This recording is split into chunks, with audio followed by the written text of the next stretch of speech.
Hey guys, welcome to Gonzo Sports Rant. Today we've got a very special treat for you. I had the pleasure of having a Skype interview with former Clemson Tiger and Tampa Bay Buccaneer, Jeff Bak. The full unedited version of my interview with him is coming up next. Stick around. Hi, it's Todd Gonzalez. I'm here with former president and CEO of Health Plan Services, Jeff Bak. Mr. Bak played 4 years at Clemson, led her all 4 years, 1984, 1989. He signed as a free agent with the Bucs in 1989, and he's here to sit down and talk with us a little bit about athletic maturity. Welcome, Mr. Bak. How are you? I'm great. Thanks for including me. Thanks for joining us. So, first of all, if you could just give us a little brief background on yourself, tell us a little bit of history about your high school, college, and professional career. Sure. I grew up playing probably all sports: football, basketball, baseball, and then when I was a sophomore in high school, really devoted full attention to football, and worked out and became, the type of player that could potentially get recruited at a Division I school. Connecticut's not the largest, state as compared to Florida. It's probably more like Hillsborough County in terms of size and scope of talent. But I was fortunate enough to play for a really good coach, and he promoted me. And I did a few camps. One of them was Clemson had a summer camp, and I went down there and ran pretty well, and they liked what I kind of brought to the table. So my senior year, I was recruited by a handful of schools, but Clemson was the best from a athletic perspective, and it came down to Clemson versus Virginia versus Boston College, and each one of them had their own strengths and merits, but it just it felt like it was the right place to go and play college football, and it was. I have dear friends that I still connect with today. We had good coaches. We won 3 ACC championships over that tenure. Admittedly, it was a little easier without Florida State, in the ACC. And then I worked out for a couple of teams on our pro days. One of them was Tampa Bay, and they took as free agents the center from North Carolina State and the center from North Carolina, and I was a center at the time. And both of those guys didn't make it through the first week of training camp, and so they called me after week 1 of camp and said, "Hey, would you like to sign as a free agent? We need another center in camp here," and I did. And it was a great experience. It was short-lived, but nonetheless, the chance to kind of see it from a different side and perspective. I played in one preseason game in what was the old Sombrero, and it was against the Falcons, and was then let go and decided after being let go that it was probably a blessing in disguise because it's a tough way to make a living, and there were other things to do with what I had from a talent perspective. Awesome. Yeah. So coming out of high school into college, what were the very specific challenges maybe you faced coming into a new environment, new people, bigger stage? Just maybe go through some of the challenges you had, the maybe pressures there were. Yeah. Sorry about that. No worries. This is what happens when you're in your home office. The transition from high school to college is probably as big a one of any because it's the first time you're living away from home. It's the first time you're, facing competition that's at your level or better. And Clemson was no different. There were good teams ahead of us. They won the national championship in '81, and so I was shocked, frankly, at the size and the speed of the people who I was going to be competing against in order to get playing time there. And it took probably 2 years of acclimation, of practice time, and ultimately some spring game. We all see these spring games on TV. It's great when you can divide a team in half and you're competing against a team that was at the caliber of, say, a Clemson back then. And all of a sudden you say to yourself, I think I can do this. I can have some success. And that begins to build that confidence. And physically, it was probably always there. Mentally, though, you have to kind of allow yourself to compete and compete with high level of expectations, and frankly not have any mental anguish against guys who are a little older, a little smarter, and been around the block a little bit longer than you have. So that was one. I think two was this notion of hey, you no longer represent yourself, but you represent a university, you represent a team, and you represent yourself.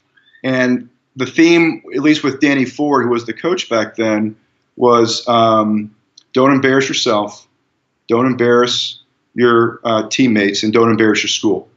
And if you're okay with what you're going to do tonight or tomorrow night, and if it was on the front page of the state paper, then have at it. But you no longer have the right to be selfish. That was giving up a lot of, when you're a high school recruit and you're the best guy or the second best guy on your team, and you're being recruited by 10 or 15 schools, it's really easy to become egotistic. And it's really easy to think more that life revolves around you and you are the center of the universe. And what you learn pretty quickly is you're really not. And it's important that you become selfless because, one, you're a better teammate.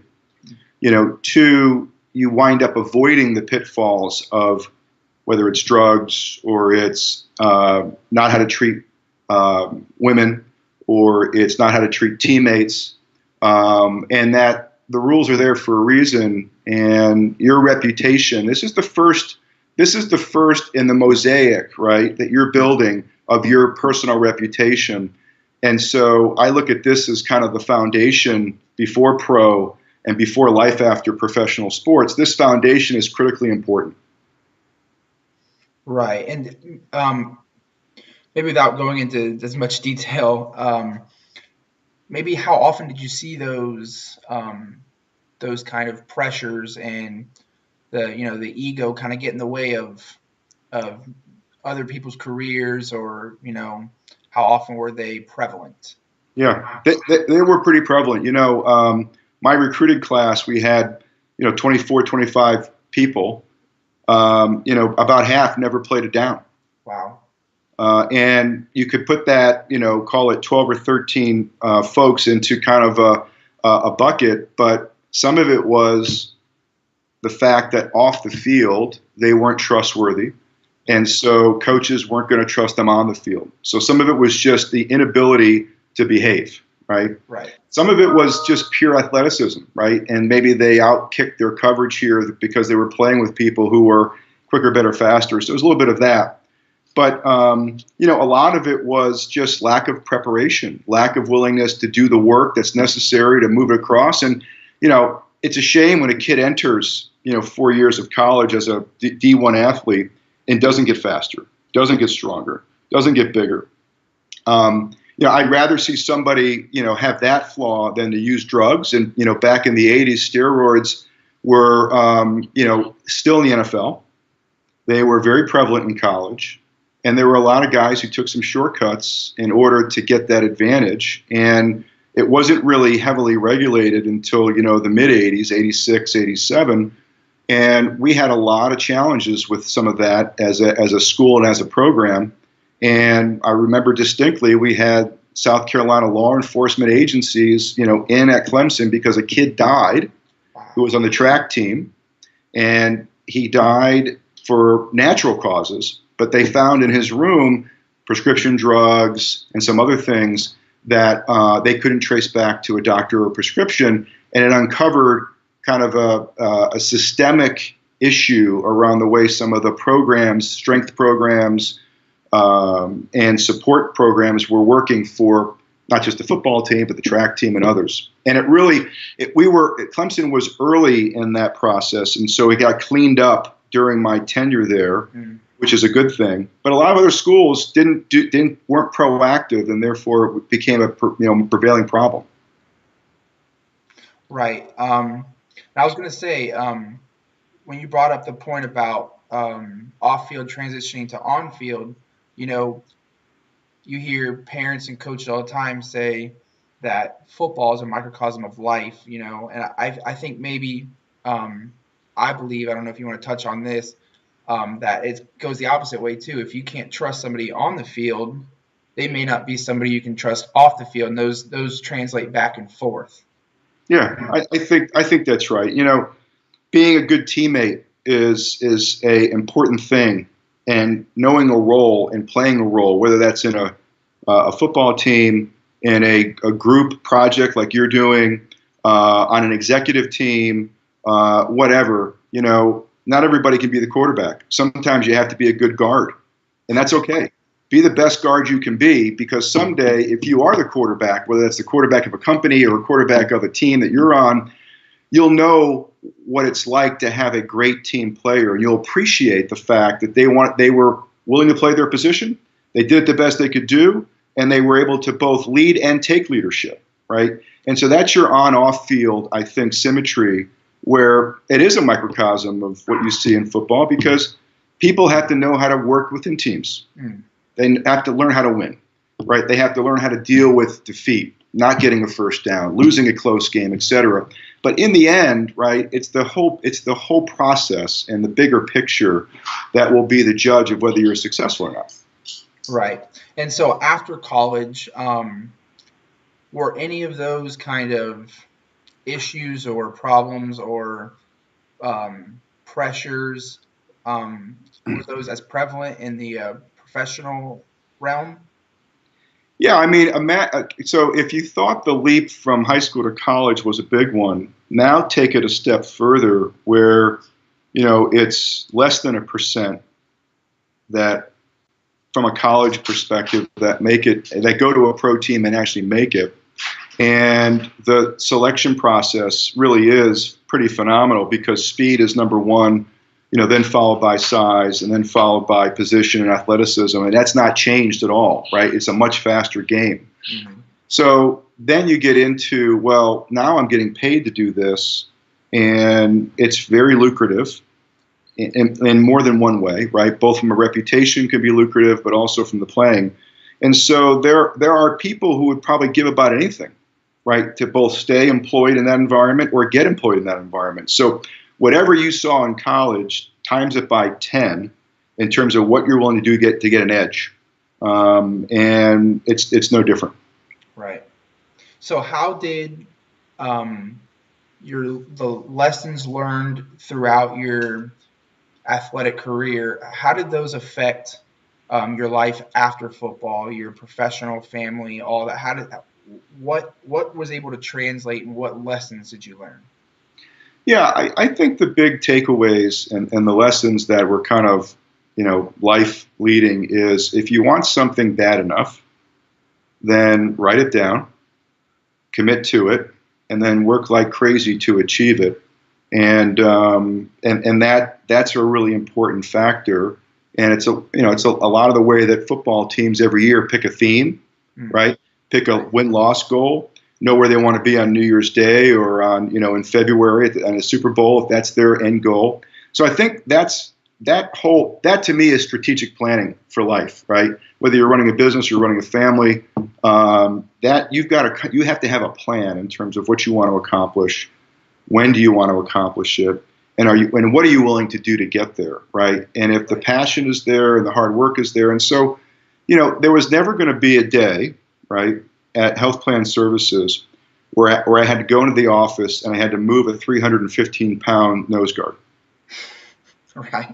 So if you don't, right, now mentally I may have to move a very aggravated customer, or I may have to convince an employee to, walk them off the ledge so they don't quit, or they find what we're trying to do as being something they want to do. So it's a different type of interaction. But, you were never going to physically get hurt. Like, that was the starting point. So how bad could it be, right? You had a frame of reference that said, hey, my worst day, right, as an employee, as a leader, as a CEO, is nowhere near my worst day when you used to go against some guys who could, physically hurt you. Right. So I think that's one. The work ethic, the willingness to put yourself out there with goals are two critically important things. But maybe the most important thing is, and as you know, in a game like football, you get knocked down a lot, right? In baseball, everybody strikes out eventually. In a lot of other sports, you get defeated in real time over the course of a game a lot.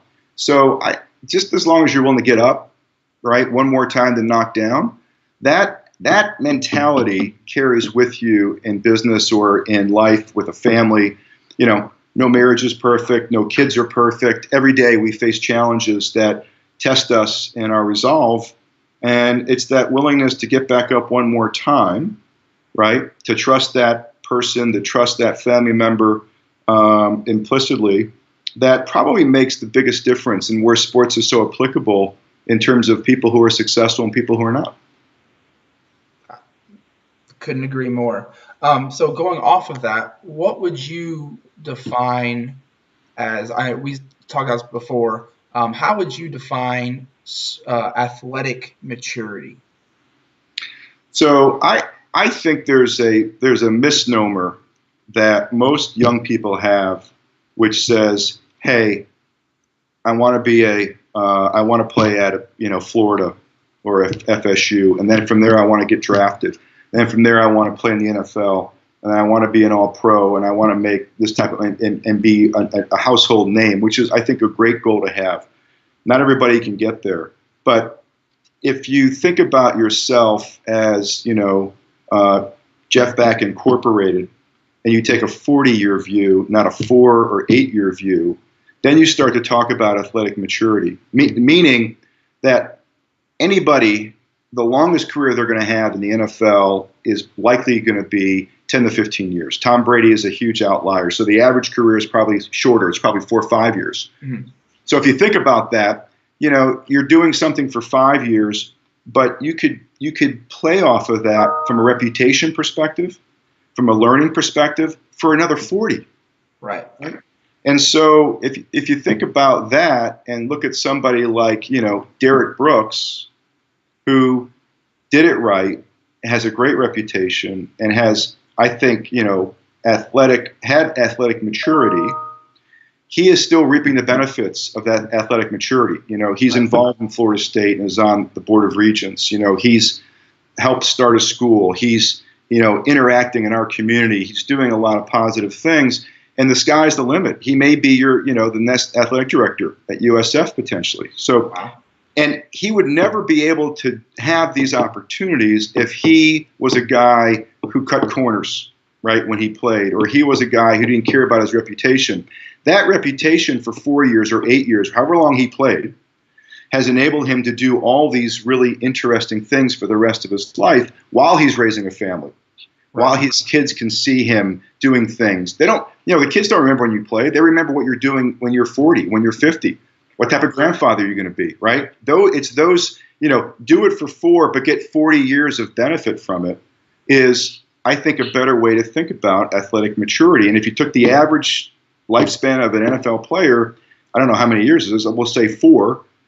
I think it's about 3, I think is what it is. So 4, but you have 40 years of life yet to live, real life, before you're 65 and maybe you're going to retire. So I think if you get your head around that concept and understand how that reputation, if you cut a corner and have a law issue, if you cut a corner and are using drugs in some way, if you cut a corner and are a jerk on social media, or can't talk about things, in a positive manner with your teammates or your team, people remember that stuff forever, and you'll always have that kind of tarnish. But a guy like Derek Brooks doesn't. It's a very good example of how to do it right. Right. So as far as colleges or professional teams or high schools, what do you think could be done better as far as preparing kids to come out of such and such university or high school and be able to see the 40 years instead of the 4 and plan their life and make right decisions and set goals and manage their money? What do you think could be put in place to maybe help that process? Yeah. I think it comes back to what really motivates a lot of young folks today, which is the almighty dollar, right? and that's all that matters. What's my contract going to be? How much am I going to get paid? And it seems like the more some people get in that regard, maybe the more risky they're going to be with these other things around, athletic maturity. So if somebody could educate the money-making potential outside of football for those next 40 years, and what you could do with your platform if it's a good platform, and what you could do with your brand if it's a good brand, and the types of things you can do, and the types of people you can meet, and the types of businesses you can start, I think you could. Goose Gossage, if you remember who he was a great pitcher for the Yankees. Mm-hmm. He signed one of the largest contracts of his day. It was $2.5 million, a free agent contract, and he was a pitcher who was dominant and won 20 games. And that was, I don't know, we'll call it 20 some odd years ago, maybe longer. Well, we all kind of, Connor Scott, who was a Plant high school kid who just signed with the Marlins, he was drafted in the first round, probably made more than that on one day, right, on the day of the draft. And so Goose Gossage would be a great example of somebody that you would want him to have a platform that he could continue to make income at today's dollars, right, based on what he's doing, than what he got paid years ago, because there just wasn't that much inflation in baseball pay, not like it is today. Right. So if somebody could educate you that you could probably quadruple or 10 times what you earn as a professional player after being a professional player, I think people would take more notice and they would be less risky with their reputation while they're playing, right? Because nobody can afford to retire. Not many people can afford to retire after 3 years or 4 years of football. Right. And so I think that's the trade. You have to educate people that there is a lot more to go get. And if you do it right, you keep that option open. You may not ever do it, but you at least have the option. Right. That makes a lot of sense.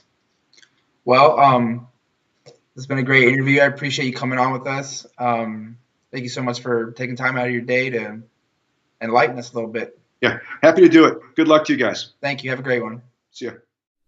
Hi guys, if you liked this video, like it, subscribe, and hit the notification bell. We'll see you next time.